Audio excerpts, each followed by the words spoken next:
Bonjour, voilà, j'ai eu des difficultés à régler le son, mais c'est fait. On est parti. Enfin voilà, donc en fait ici, je vais juste montrer un erratum par rapport à une petite vidéo que j'ai faite, je veux dire concernant, c'était sur les trois règles, enfin les règles des trois doigts de la main droite et ou gauche, suivant, bon, j'avais spécifié qu'on pouvait choisir l'une ou l'autre méthode. Et en fait, j'avais indiqué à un moment donné, bon, via la loi, c'était la loi de Laplace, qui provenait en l'occurrence de F est égal à QVB, et F c'était la force de Lorentz. Et de la force de Lorentz, on en fait une loi de Laplace, F égale BLI. Voilà. Mais il y a une deuxième formule concernant la loi de Laplace, mais je me suis concentré que sur la seconde formule qui donnait F égale BLI, et pas sur la toute première. Voilà, donc ici, un produit vectoriel, quand on a V1 fois V2, ça nous donne V3. Pour autant qu'on l'angle, s'il est comme ceci, ça c'est V1 fois V2. Et V1 fois V2, ça nous donne V3. Voilà.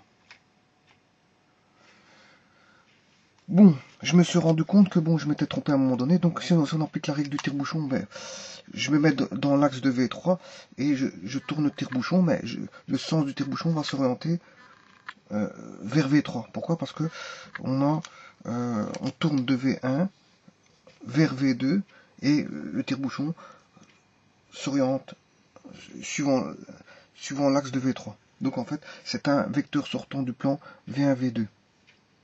Bon, maintenant, si je prends le cas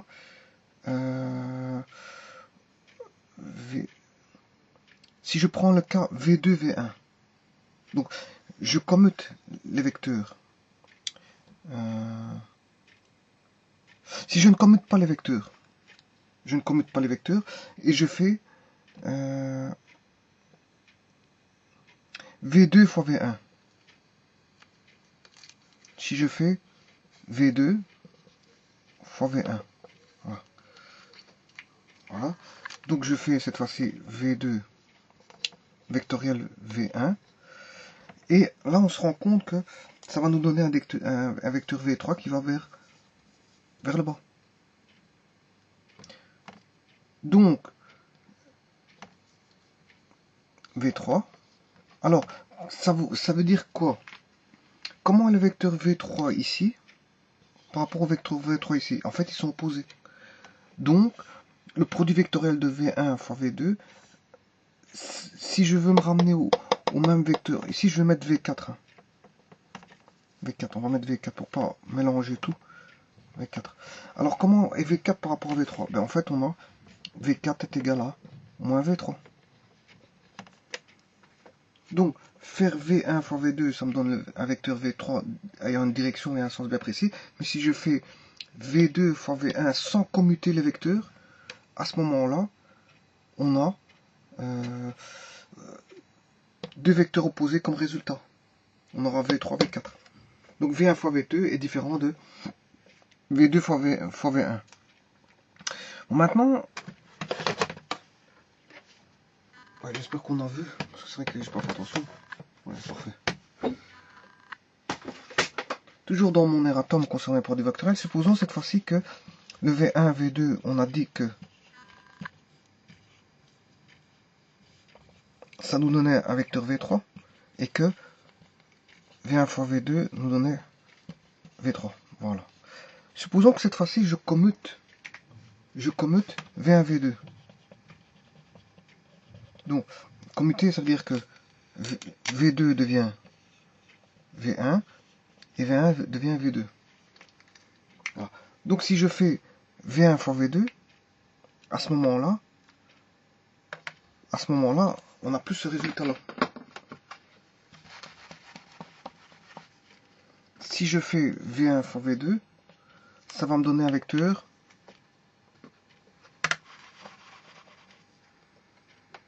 donc qui sort du plan. Parce que je tourne, j'applique la règle du tire-bouchon. Hein. Je me mets dans l'axe, ici, point d'intersection, et je me mets dans l'axe perpendiculaire au plan formé par V1, V2, et j'entraîne le tire-bouchon dans le sens horloger.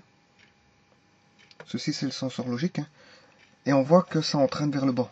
Donc le vecteur V3, ici on aura V1 fois V2, ça va donner un vecteur V3 vers le bas. Et maintenant si je fais V2 fois V1,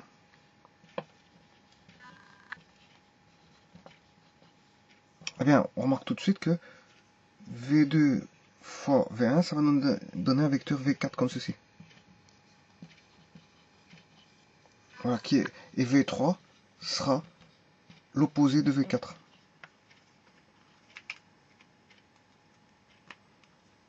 Voilà. Et à ce moment-là, ici, le V3 est en bas. Par contre, ici c'est mon V4 qui est en bas. Voilà. Donc ici, mon V4 est en bas.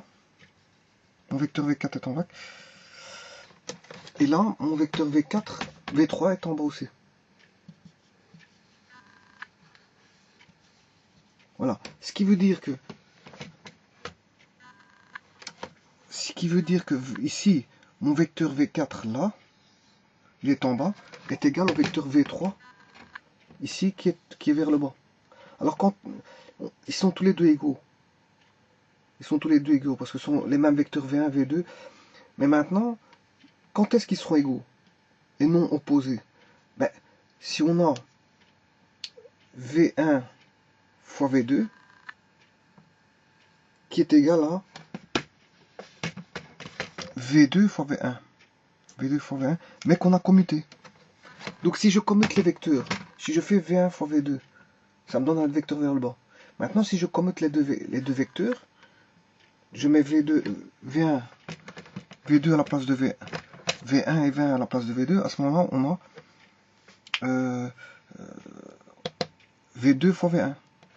Alors, donc, je vais résumer un petit peu. Je prends le troisième tableau. Ce que je veux dire par là.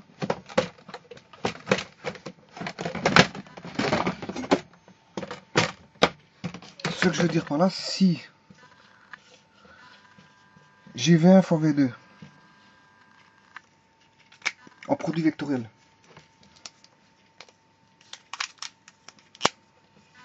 V1 fois V2,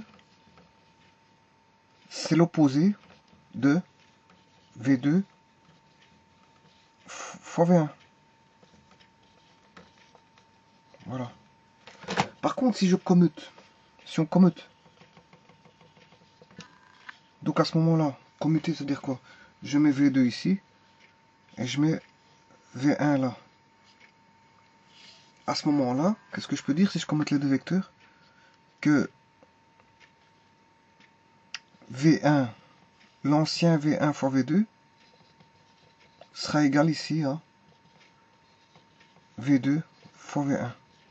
Et là, il n'y a plus d'opposé. Il n'y a plus d'opposé. Donc, V1 fois V2, ça nous donne un vecteur vers le bas. Voilà. Et si je commute V2, V1, et que je fais V2 fois V1, ça nous donne aussi un vecteur vers le bas. Donc en fait, V1 fois V2 est égal à V2 fois V1 si je commute.